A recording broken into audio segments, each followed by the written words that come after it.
African only to be blamed for local corruption? Many a time, we ascribe corruption to people in global south only. This practice affects the amount of resources country has to improve health and well-being of its citizens. However, we must remember that large part of the corruption is low-income countries. It's enabled by partner in rich countries through bribe, legal assistance, and money laundering.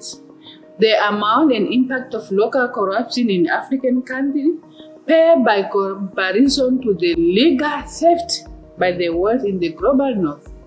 For example, in Namibia, in recent fish lot scandal, many people blamed local government officials by selling lucrative fish ground illegally to an Iceland fishing company named Jammie.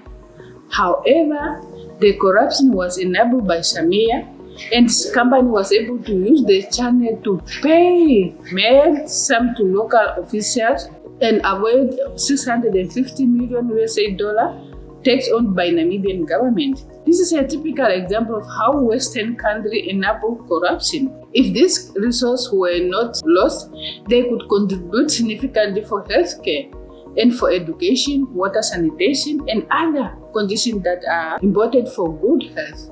These resources could substantially improve global health. In fact, the biggest threat is to mobilize of resources in an unconditional global theft by riches throughout the world. It is time to transform our approach to global health and focus on the big factor.